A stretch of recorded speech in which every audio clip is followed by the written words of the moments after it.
Well, welcome back. I am back in the UK. As you can probably tell, it's kind of a British summer, so about 20 degrees on a good day, 10 degrees on a bad day, and plenty of rain in between. But I've been enjoying it. I was yearning for England's grey skies. I'd had enough of like the 40-degree Serbian summer, which was just getting a little bit too much. Although I do miss Serbia a little bit, very beautiful place, and Bosnia and Hungary, very, very beautiful countries. Anyway, I digress. It's the first, when I left the UK a few months ago, Rishi Sunak was Prime Minister. And to be quite frank, I'm kind of surprised that he's still the leader of the Tory party. I thought by now he would have resigned as an MP, stood down as leader of the Conservative Party, and moved to California, eating in Michelin-star restaurants and getting on the sunbeds, being a distant memory from British politics. But he still persists for some reason. I think give it a couple of months and he'll be gone. But I think we need to take a look at Keir Starmer. Keir Starmer promised a new kind of politics, a better politics, a better, brighter future for all of Great Britain. And I think we just need to take a look at how he's been doing on his pledges, see if he's telling the truth, see if he's telling porkies, and just how we're getting on. I'm sure everything's getting rosier and everyone's very, very happy, although his approval ratings dropped something like 16 points, so perhaps not. Anyway, I'm also in a British farm or in the countryside, and it just strikes me just now that I saw someone very intellectual. In fact, I probably can't even comprehend their intellect, they're so intelligent, online saying that farming contributes to greenhouse gases, which is almost certainly true, point well made. And therefore we need to end all farming. Now, I'm a big fan of farming and farmers. I think they do a great service to our country. They deserve a lot more support from us than they actually get. But I certainly don't support the idea of ending farming. Personally, I value my continued survival, and I value the continued survival of my species and the advancements and the developments that we've made as a species. And I don't particularly fancy going back to the hunter-gatherer lifestyle from 10,000 years ago.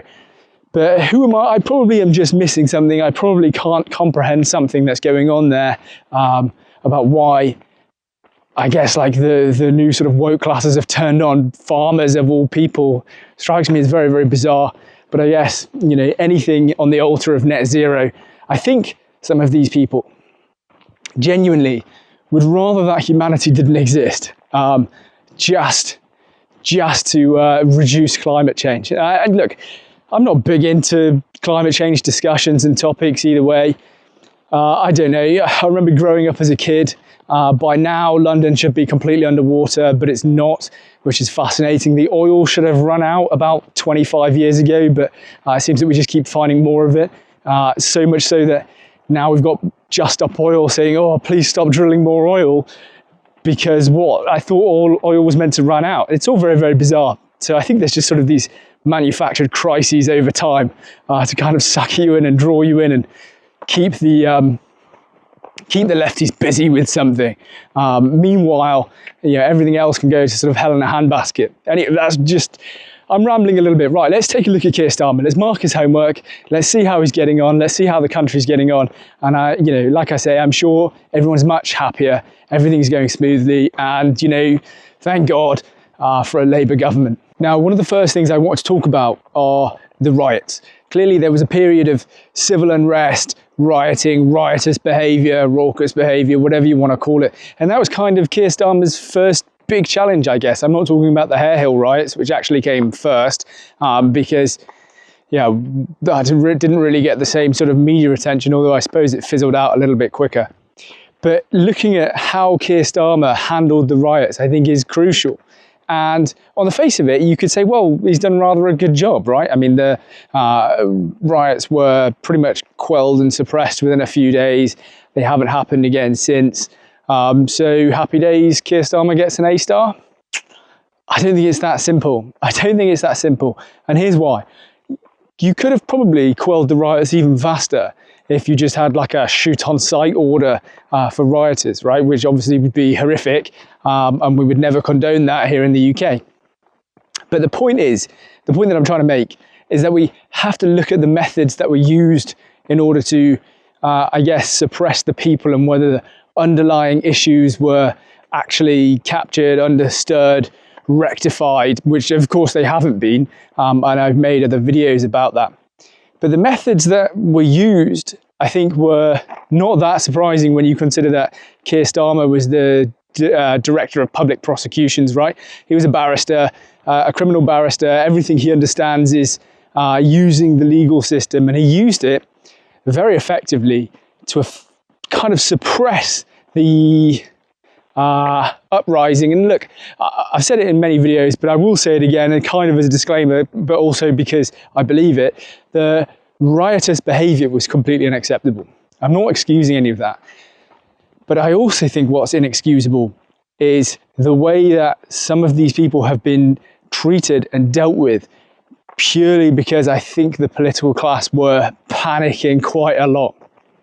And I'm talking about the use of show trials, you know, people having their trials made public, other people, random people allowed to just watch their trial happening, which we don't really see for any of the cases, or very few of the cases. Of course, members of the public can go and watch court cases and trials, and that's fine, and that's always existed, except in rare circumstances.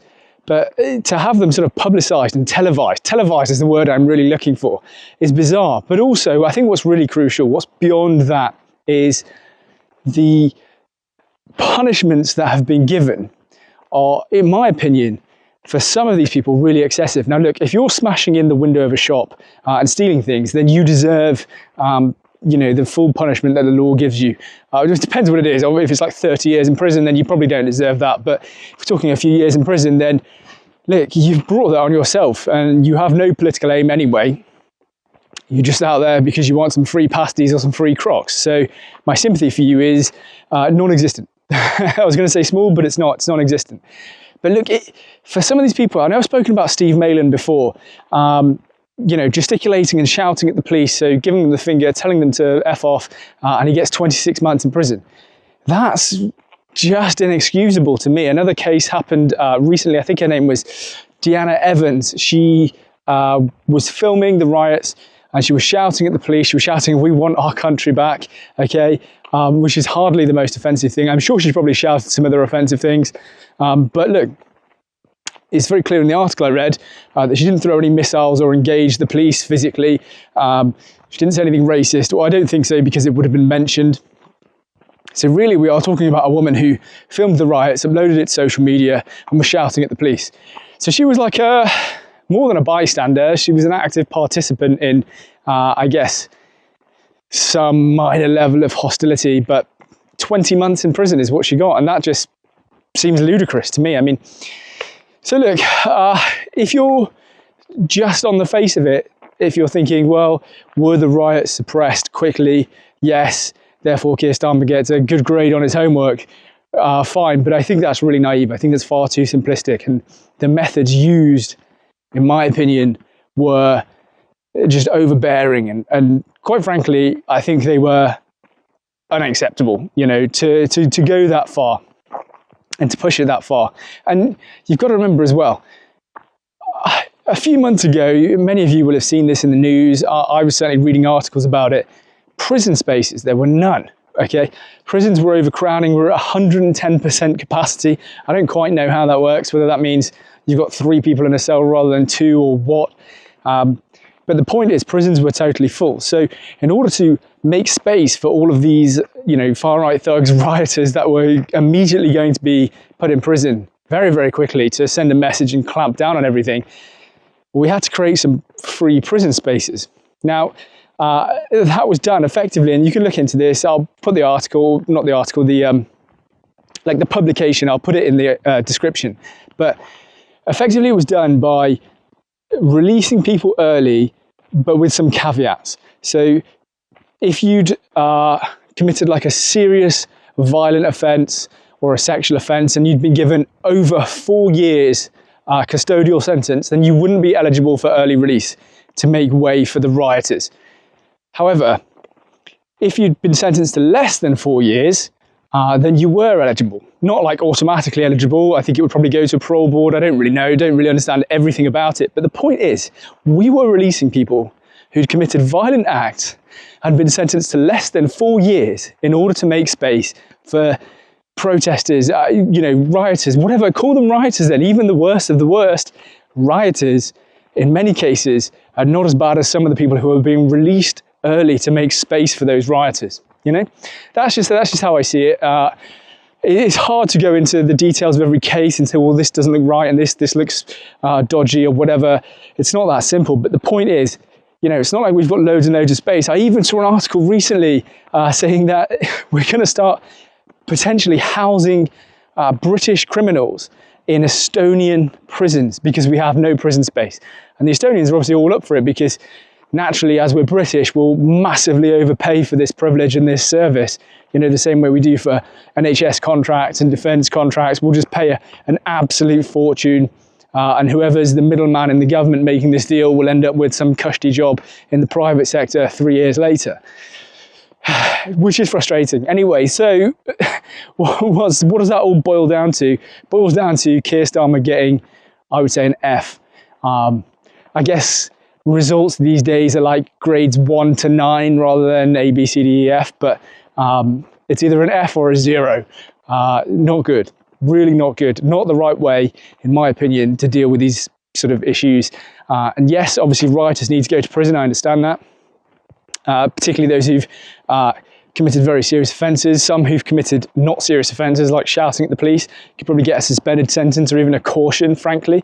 But there we go. That's just my take on it. I don't think that was handled very well, and that's the first issue that Keir Starmer's had to face. And yeah, it's not looking good so far. So let's see what else Keir Starmer has had to deal with and what actions he's taken to improve the country. Well, I had to move from my last location because there was a lot of very well-dressed people on horses.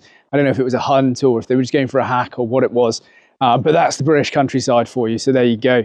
The next point I wanted to talk about was energy. If you remember, during the COVID crisis, energy was a really big thing, people struggling to pay their energy bills. They probably still are, maybe I'm just not privy to that. But it's quite fascinating to take a look at some of the promises that Keir Starmer made. I'll put a clip in now, and you can see Keir Starmer speaking to a caller on some kind of terrible morning talk show, and he's promising her that the Labour Party, if they come to power, will freeze the price rise cap on energy prices. And yet I still owe £3,000. Is that for the boiler itself or just on your energy, Ella? No, for the energy, for the electric. And yes, exactly. So it's a hell of a lot of money. Oh, it's a huge amount of money, Ella. And is that because you didn't have your boiler working? No, the boiler wasn't working, but I only had electric. So I want to know how you're going to help single parents. Well, Ella, what we're going to do for you and for anyone is freeze those energy bills going forward. Freeze those energy bills going forward. Freeze those energy bills going forward. Because, Ella, I don't know your circumstances, but I doubt when you hear the energy companies and the government talking about £3,500 possibly for energy bills going up to £4,000. I suspect, like many, many other people, you shudder at that because these are huge, huge amounts of money, which is why we say under a Labour government we'd freeze those prices. We wouldn't allow them to go up, Ella, because what you're already paying is going to go through the roof. And I don't know how you would cope with that, Ella. So you can see from that clip, that was the promise that Keir Starmer made. But what's just happened? What's the reality of what's just happened now that the Labour Party have taken power, I guess? The energy prices have increased 9%, I think it was about a week ago. So it's just another promise that hasn't been kept. And to really further compound this point, the Labour Party on their own website had a pensioner, a poor old guy, who said, oh, I'm going to vote for Labour because I really struggle to keep the energy on and I sit in this chair all day. I don't get out of bed until it's like midday because it's a little bit warmer, whatever. All of these things which are truly terrible for our pensioners. And he was saying, well, I'm going to vote for Labour so that I don't have to do that anymore. I've lived here all my life in this house and I have never struggled so much to keep this house warm. The energy prices go up that much, it's ridiculous. I'm on my own, I got my pension coming in and I just can't manage. I've just been eating this one room. I've been sleeping in the recliner chair, I can't afford to eat anywhere else. I'm supporting Labor because they'll give us cheaper energy, greener energy and better energy, and they'll look after the vulnerable, the elderly and the disabled people. What's the Labour Party done? Scrapped the winter fuel allowance for pensioners. Last year, the Prime Minister was apparently drawing up plans to remove the winter fuel allowance from pensioners. His Paymaster General went a step further. He said these are the sorts of things that we need to look at. So will he now rule out taking pensioners' winter fuel payments off them to help fund his £46 billion black hole? Why are you targeting the elderly to save money? We have found a £22 billion black hole in the economy, and we've got to fix it. What we're not going to do is pretend it isn't there or paper over it. That's what the last government did, and it made it worse. That means we've got to make tough choices. I don't want to cut the winter fuel allowance. I don't think anybody government wants to do that, but we've got to fix the foundations of our economy. And that's what this is all about, making sure that we fix the foundations, and then having done that we can build the better future that pensioners and so many other people voted for in this election. So this is a tough decision. Not a decision I want to make, but I'm absolutely determined we'll stabilise the economy and fix the foundations. And then on that, we will build the better Britain that we were elected into government with a strong mandate to bring about. So it's just fascinating to me that, you know, Keir Starmer's made these promises pre-election and absolutely not delivered on them. I think that's completely inexcusable, frankly. But at the end of this video, I'll show you 20 more examples of where Keir Starmer's made promises and then reneged on them. He's just flip-flopped, changed his mind all the time, trying to catch whatever the wind of the moment is or whichever audience he's speaking to. And it's a bad kind of politics. Just be honest with people. I mean, he was always going to win anyway, right? People were so fed up with the Tory party, and the sort of right wing of the UK political spectrum, I guess, was now divided between Reform, who won a lot of second places in seats, and the Conservatives. And so Labour was always going to win. That was kind of a foregone conclusion. Nigel Farage himself said, Labour are going to win this election. We're going to try and win the one after. So he didn't need to make these false promises or these sort of lies to people. But he still did it anyway. I guess maybe that's just the politician's way. Maybe I'm just not privy to that mindset.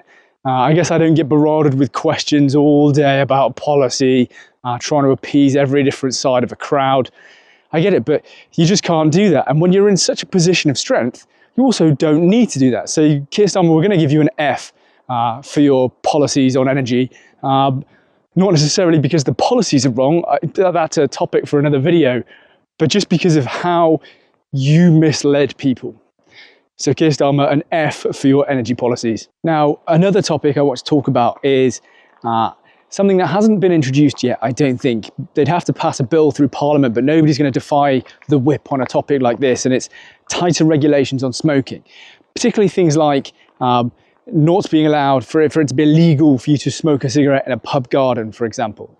And that's quite an interesting topic. That's a little bit more difficult, I think, than the other ones.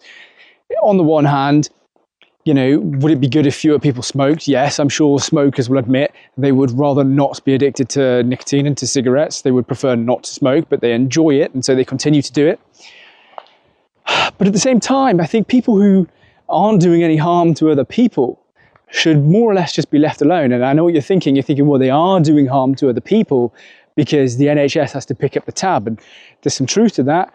Smoking related illnesses like emphysema and lung cancer, obviously, and other smoking related illnesses will indeed cost the NHS and the taxpayer a lot of money. But smokers pay an enormous amount of tax on their cigarettes.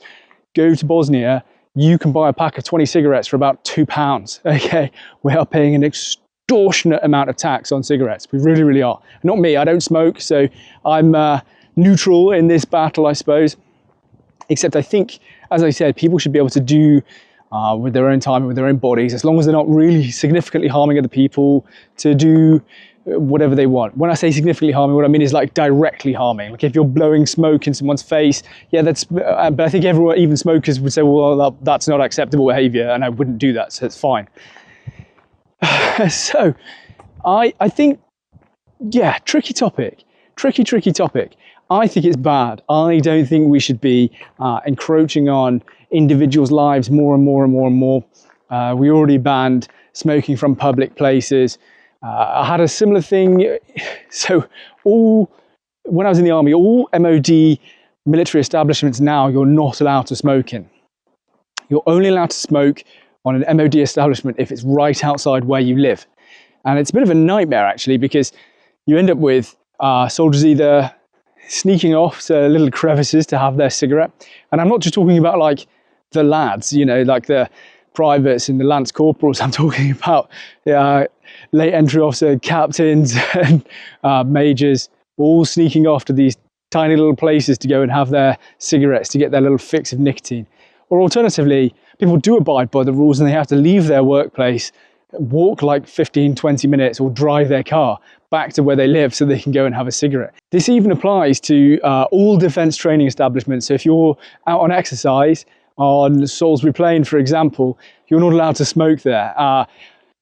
From personal experience and also just knowing what it's like to be on exercise, it's pretty grim, it's pretty miserable. You know, that rule is not being adhered to, I would imagine. Cigarettes are a really big pick-me-up for soldiers, have been for centuries and will continue to be so. But whatever, I'm getting slightly sidetracked. But on this topic, I'm going to give Keir Starmer a D.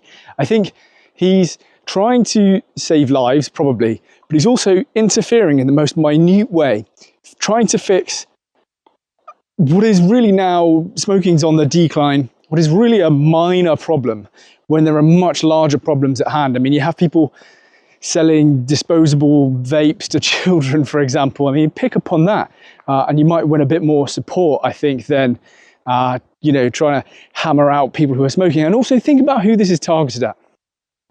Who smokes a cigarette in a pub garden? Let's be honest. Who does that, right? It's not the upper classes or the middle classes. Maybe in London you get a few bankers smoking cigarettes in there aren't really gardens in London, so maybe that doesn't apply. But really it's like your blue collar workers, people who 20, 25 years ago, their political home was the Labour Party, but now it just isn't. Okay, for those people, I mean, this is what's fascinating to me. For those people whom this will, I suspect, affect the most, those people used to vote Labour and they don't. So who votes Labour now? Well, there was an extraordinarily poor voter turnout. I think Keir Starmer, actually only 20% of the country voted for Labour, but they still have a massive majority. So it's not like there's a massive surge of people voting Labour. I would suspect that communities that do group together and vote together are communities like the Islamic community. They come together and they do vote together, but even they're starting to switch to like the Green Party, who are less and less interested in green issues and more interested in social justice issues. The whole political spectrum has gone a bit bizarre, to be completely frank. But yeah, I'm not so sure who's voting for Labour anymore, other than people who are dead set on a two-party system, but really sick of the Conservative Party. And actually, it's kind of like the Democrats in America. Who's voting for Kamala Harris? People who hate Trump. What's the line that, I mean, Hillary Clinton came out with hundreds of policies that she was going to implement when she was president, although she never was.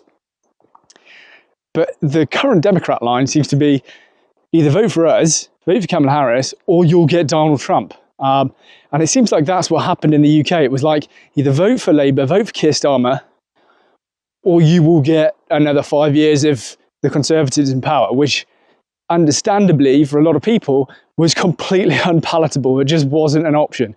And they needed to be taught a lesson, I think, about 12, 13 years of absolutely abhorrent governance. Fair enough, I understand that. But this rule, like I say, seems to be very specifically targeting people who used to vote Labour, and I can't really understand that. Maybe that's just me. You know, it's not all like that. People like Nigel Farage like a cigarette in a pub garden, and he's not your blue collar worker, is he? So make of that what you will. And so you're probably thinking, well, if Keir Starmer's doing so badly, but we're stuck with a Labour government for 5 years, what could be better? Maybe Angela Rayner would be better. Well, here's a video clip of Angela Rayner on holiday in Ibiza dancing with a DJ.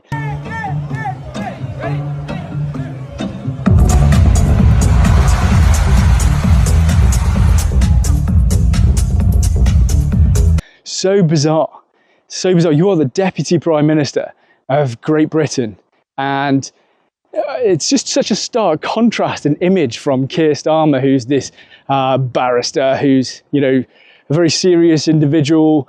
And then you've got Angela Rayner just partying in Ibiza. I know, very, very strange.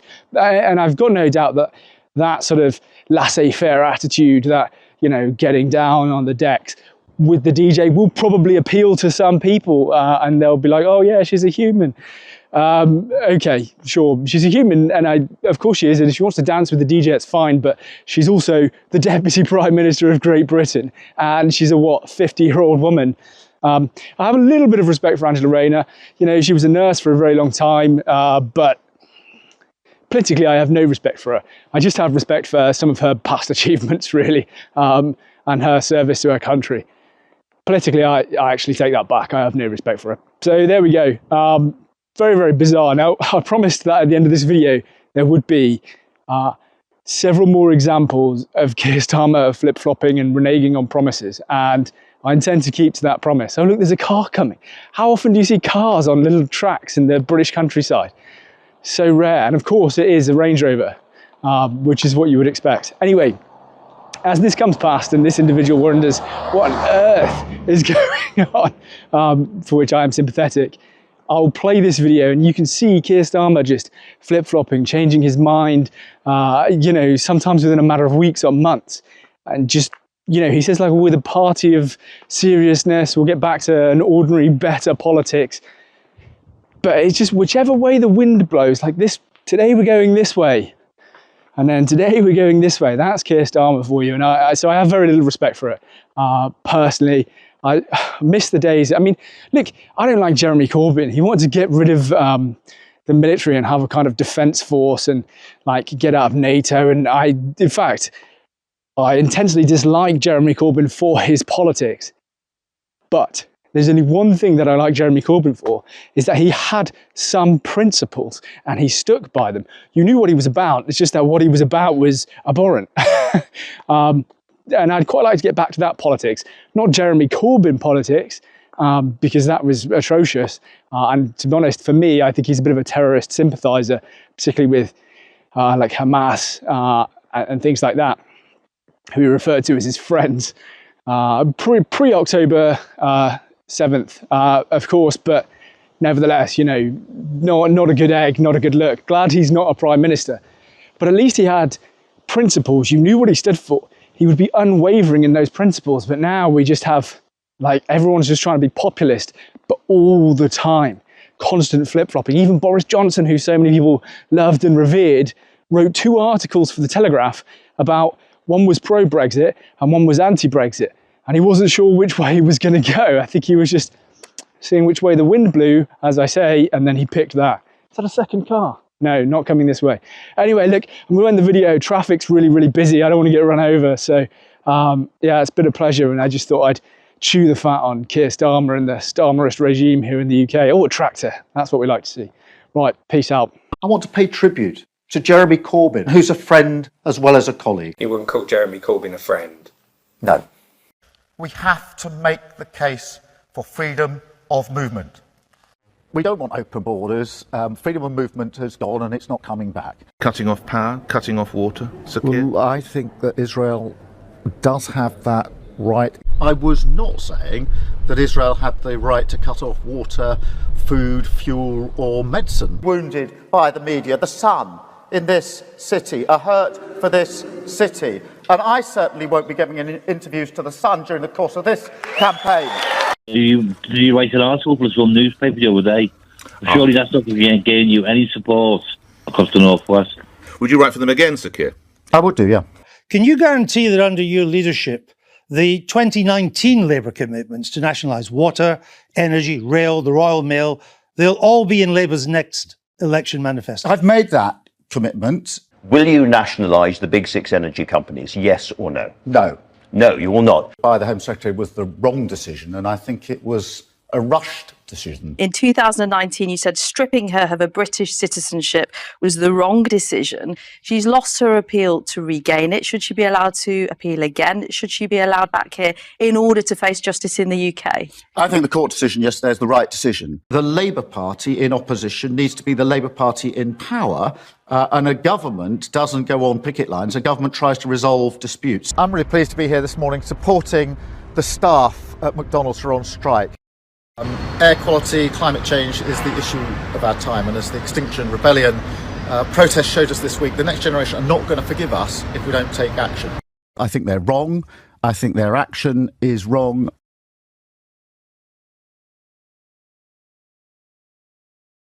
You have to choose now between Davos or Westminster. Davos. Why? Because Westminster is too constrained, and it's closed, and we're not having meaning. Once you get out of Westminster, whether it's Davos or anywhere else, you actually engage with people that you can see working with in the future.